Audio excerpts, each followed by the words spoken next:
Welcome in this live session. Uh, this is session number 11. In previous lectures, we discussed about various invaders.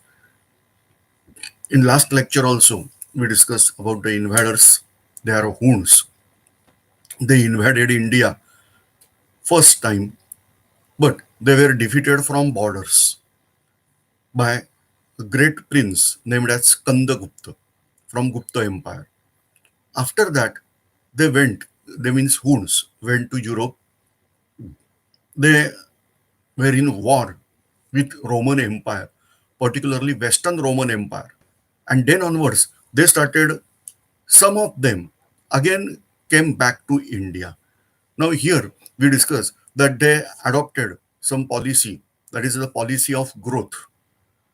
Initially, they were not taking other people into their society, but later on, they changed and they started mixing with other people, and hordes of mixed tribe, they were predominantly dominated there by Huns.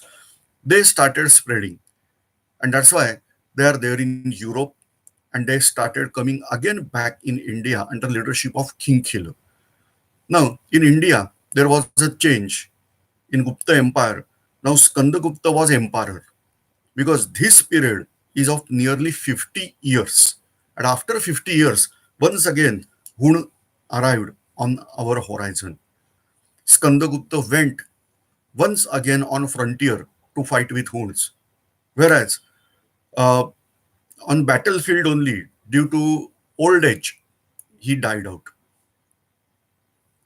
But after that, what happened, we don't know, because Huns were destructive in nature. They destroyed Takshashila University, the world famous university, world's longest lived and recorded ancient most university. That was Takshashila University. So Takshashila University was destroyed, burnt out by Huns. When most probably they have destroyed vast part of western parts of India after fall of this Gupta Empire, particularly death of Skandagupta. And then when curtain opens, that means when we are getting records once again, at that time we are getting record that Skandagupta, that Huns were ruling from Madhya Pradesh. The emperor of Ujjain is in Madhya Pradesh. Ujjain, that emperor was Toraman, and most probably, we are not certain again, but most probably that Toraman was Hun. And this way, the Huns captured at least till central Indian provinces at that time. Along with these Huns, another people came to India with Huns for trading purpose. They were called as Gurjar people. Now Huns destroyed vast territory. Nobody was able to challenge them because of their superior war techniques, most probably. And then there was unification of some Indian kings, particularly Gupta Emperor, whatever the empire he was having, along with that empire, and other people, something like Yashodharma, Baladitya, like that confederation was formed. And then in the severe battle, Huns were defeated. The son of Torman, named as Mihir Gul or Mihir Kul, he was arrested by this confederation. Now the question is obvious that we have to defeat them, we have to kill them, but instead of that all, the Huns were allowed to go outside India. We left this Mihir Gul alive, and then incident happened that this Mihir Gul, the son of Torman, again started attacks over India. They destroyed vast territory of northwest India. Later on, they settled out in India. They accepted Hinduism. Destruction was their famous business, you are aware. They accepted Hinduism and they accepted Rudra as their deity. And that's why in latter phase, they started minting out their coins. The coins minted by Hun, they were having image of Rudra on one side and whatever the name and image of that emperor, Hun emperor on other side. Like that, Huns now settled in India, particularly northwest part of India, Rajasthan, Punjab, that means today's Pakistan territory, in Kashmir, and till Gujarat, north part of Gujarat, the Hun, and obviously Madhya Pradesh. Like that vast area was controlled by Huns once again. Later on, they accepted Hinduism. They were called as Kshatriya, as they were warriors. And Rudra was their famous deity. Now, this way, finally, Huns dissolved in India. After that, the Gurjar people, as we discussed, they were came for trade along with Hun in India. They also converted to Hinduism, and later on, they started ruling over vast territories. The dynasty set out by these Gurjar people, that is called as Gurjar Pratihara dynasty, the famous dynasty in India. Now, here there is question that who were the Rajputs? In today's world, Rajput is famous word. But till here, you'll never heard about the word Rajput. Certain historians are believing that most probably these Rajputs were descendant of these Huns and Gurjar. They converted to Hinduism and they were considered as Kshatriya. So they must be Rajput. Anyway, but this is the reference we are getting here. Now, this Gurjar Pratyahar dynasty set out. The Hunic invaders are supposed to be the last invaders, those who were not belonging to any religion. They were having their own culture, but they were not imposing their religion over other people like that. And later on, because of our superior culture, they get converted into Indian culture. So this way, Huns now settled out in India. So you may find out the list of invaders here. I'm just giving the prominent invader. Out of that, we discuss Persians, but Persians never settled in India. They were forming this part as their empire. They were appointing Indian king as Kshatrap, that is governor over here. After Persian, Greeks. They may be Parthian Greek, they may be Bactrian Greek or original Greek. They settled out. Then onwards, Scythians. Then Kushan, that means Yuchi. And then these Huns. Along with Huns, Gurjar people also came here. They settled out in vast part of Rajasthan. Later on, some of them descended to Gujarat. The original name was not Gujarat. It was divided into various parts like Kutch, that is Bhrugu Kutch, then Anupadesha, Saurashtra, Anartha, like that names were there. These all territories were annexed and named as Gurjar Rashtra, corrupted as Gujarat. Now, we are switching over to a topic, the superiority of Indian culture. Say, this is the Gupta period where, according to foreign historians, origin of Hinduism is there. Actually, not. Because if you consider Bhagavad Gita as a holy book of Hindus, then obviously it is written much, much prior to this Gupta period. If I am considering Gupta onwards Hinduism developed, then obvious question is that prior to Gupta, who were the people? Arya Chanakya, Chandragupta Maurya, they were not Hindus. The reality is that Hindu is not name of religion. As we discussed in earlier lectures, we discussed that from Persian side, if you observe India, the Indus River, that means Sindhu River is the main river. And people staying in the region of Sindhu, they were called as Hindu, according to Persians in those days. So this is something nationality-wise word and not the religion-wise word.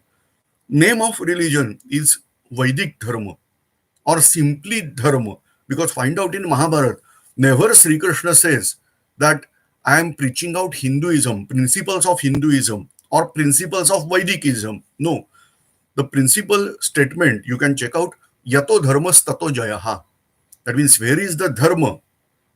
That means duties are performed. There is the victory.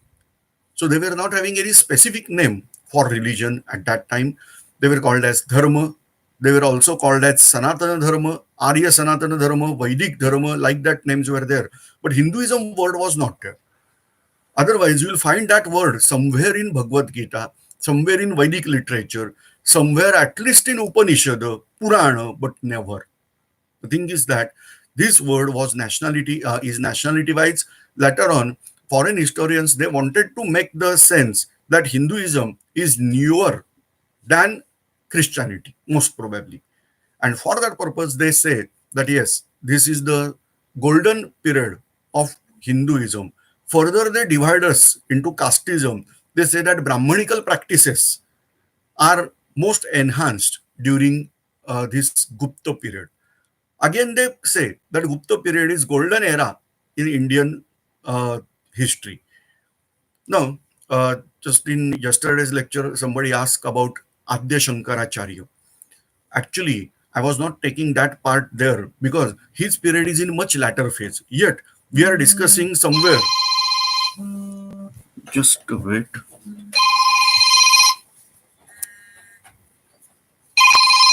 Just,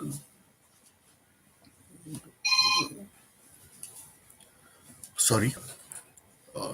The period of Adya Shankaracharya is in much latter phase.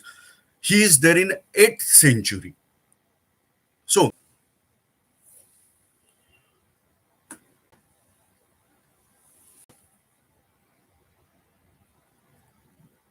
just I have to wait. Yeah, started. So, the Adya Shankaracharya, a great intelligent person from Kerala. The birthplace of this Adya Shankaracharya is from Kerala. He uh, challenged out certain scholars and he spread the principles of Vedic religion, that is Sanatan Dharma, once again. He re-established Hinduism, that means Vedic Dharma. And for the protection of that, he established Pitha. Pitha means the center, the authentic center. So, like that, to the four directions of India, he established his to the fourth direction of India, he established his center, that is Pitha. So one is at uh, Sringeri, that is in Karnataka. One is at Dwarka. So like that, at four direction, he established Pitha. We are again switching over to this golden patch of Indian history, that is Gupta Empire. Here we have to discuss why the success of India, say Greeks, Scythians, all these people invaded India, but they were not able to destroy the name of India. They were not able to impose their tribal nature over Indian nature. Instead of that, they got converted to either Buddhism or Hinduism, that is Vedicism. They dissolved in our community. And the biggest question is that can we find out these people in India today? All right. So today's India will not able to spot out these people. I can't say that okay, this XYZ person is having Greek origin or this XYZ person is Scythian. Have they bear the name? Yeah, some people they say that in Himalaya, particularly in Himachal Pradesh, certain villages are there. They believe that their ancestors were Greek. Yeah, so certain things at certain spots it may be there. But we can't say that this community entirely belong to Greek community. Mixture is there. Yeah. That's why you'll find the racial differences between the people, those who are staying in northern India and people, those who are staying in southern India. Geographical reasons, they are there. But apart from geographical reason, the mixing. Otherwise, you'll find usually people, those who are staying in mountainous region, hilly region, they are short built. Why? To manage center of gravity. So usually, so that's why you can find out the native people of Himalaya, they are short built. In army also, when we are going for defense services, the height criteria are different for people from Nepal, Himachal Pradesh, Uttarakhand. For them, there are different criteria of height. But if you see towards the northwest part of India at that time, that means today's Afghanistan and western part of Pakistan, people are having abnormally high height. That is because the racial mixture. So we can find out this racial mixture, but we can't spot out that this person is Hun, this person is Gurjar, this person is a Scythian, Shak, like that. But why this happened? One invasion of Greece wiped out Egyptian culture. Today, there is no nation named as Mesopotamia, Babylonia, Assyria. So, like that, cultures they have lost. Find out the ancient most cultures. We have to trace out them. Many times we have to say they were prehistoric. Some of them they were historic, but now they are not getting any evidences. Let us take current example of Vikings. Vikings were around 1000 AD. They went from Europe to Greenland. Check on map towards the American coastal side, northern American side, there is Greenland. So Vikings went to Greenland. Over 500 years, they flourished there. And all of a sudden, they disappear from Greenland. So today's Greenland culture is not of Viking people. So like that, we'll find the nations, they were there in ancient period but destroyed. But India and obviously China, they survived for longer period. Now this is part in North India. We are now switching over to South India. Already we discussed some part of Satvahan, but now we are switching over to South Indian territories. The first important thing, there is lot of difference in history in North Indian and South Indian part. Now here we are dividing India this way, that North India, that is somewhere from Narmada to the north. So we are considering that as northern part. Then Maharashtra, parts of Telangana and parts of Andhra Pradesh, northern parts of Andhra Pradesh. This territory we are calling as Deccan. Actually, Sanskrit word is there, Dakshina. That Dakshin word is corrupted as Dakhan, which is considered in English as Deccan. So they consider this as Deccan part. And then to the south of Maharashtra, that is Karnataka, Tamil Nadu, Kerala, this part and parts of Telangana, parts of Andhra Pradesh, they called as South India. South Indian history is exactly somewhat different. Why I am saying that North Indian history, we are dealing with invaders. Time to time, invaders came and we defeated them. Whereas in South Indian history, it is exact reverse case. From many centuries, people from South India, they were going to outside India to build out their empire. It is of victory over other nations. South India is protected from all sides by sea. At that time, to crossing the sea was difficult task, and therefore it was having this natural protection. Whatever invaders they were coming from Bolan Pass or Khyber Pass, they were penetrated in inside India, but they were defeated somewhere till Maharashtra region and Andhra region at the most. So the remaining part of South India, they were protected from foreign invaders. So they were able to maintain whatever the true Indian culture, it was in very ancient period till that they were able to maintain. Surprise thing is that some parallel culture like culture is there. Tamil is considered as the world's most ancient language. Tamil is not having any similarity with Sanskrit language. I don't understand that language, but whatever is given in book, I'm telling out. So it is having some different words. Even if you find out geographical condition of Tamil Nadu, they are somewhat different than the rest of India. So for example, the biggest thing, rainy season. In rest of India, rainy season starts somewhere in June. In Kerala, 1st of June. In Maharashtra, 7th of June. In Delhi, 14th of June onwards. That means in June month only. But in Tamil Nadu, rainy season begins with retreating monsoon in other India. That means September onwards, they start getting rainfall. So the season cycle is different. Obviously, we are getting fruits at different origin. So I can eat jackfruit in Tamil Nadu in month of October, which is not possible for me in Maharashtra. So this way, we are getting some different geographical condition. Now, the biggest thing is that we are not getting much of the references of South India in history. We are not getting much of the ancient evidences in South India, like 5,000 years ago, 4,000 years ago, like that evidences. Or I'm modifying the statement. We are not getting these evidences yet. Maybe possible in next years we can get, but right now we are not getting these evidences in South India. Another thing is that whatever evidences we are getting, on the basis of that we have to consider. Then they say that the very ancient structure we are getting in Tamil Nadu, that is in near Chennai, that place that is called as Gudimalla Lingam. This is mysterious structure. Why I'm saying this is mysterious structure? The thing is that they say that there is a temple of Lord Shiva built in Satvahan style.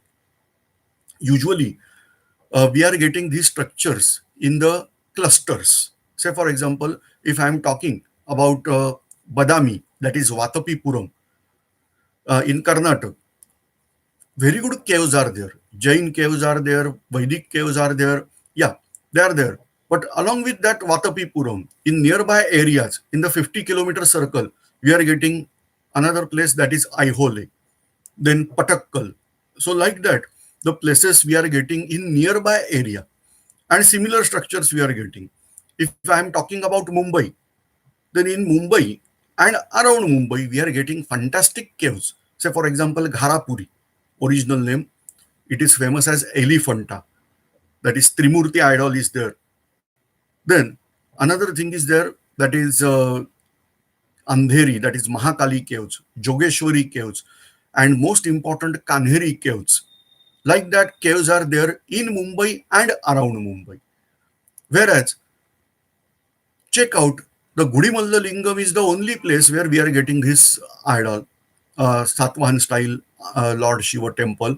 But in nearby areas, we are not getting any temple. Now, we are getting much of the information about South India from a literature that is called as Sangama literature. So that is giving you very good idea about this. But we have to consider the patchworks and we have to make story from the points. So like that things are there. So when we are considering South Indian history, we have to consider the prominent dynasties in South India. They are Pandya from Chennai region, Chola from Tanjavur region, Cheras, if you are pronouncing chemistry and not chemistry, then we have to pronounce this word as Cheras, no, Keras. Then we will find out the origin Kerala. And Chalukya. These are the prominent dynasties, not contemporary. They are having origin at different point, but we have to discuss with them in South Indian history. Whereas they built empire. Maximum South Indian empires are developed towards Java, Sumatra, that is Yawadvipa, Sumatra. That means today's Indonesia, Malaysia, like that region that is there. So we are discussing this in next lecture. Today's lecture I'm going to end out here. Let us meet tomorrow at same time around 10 o'clock. Thanks.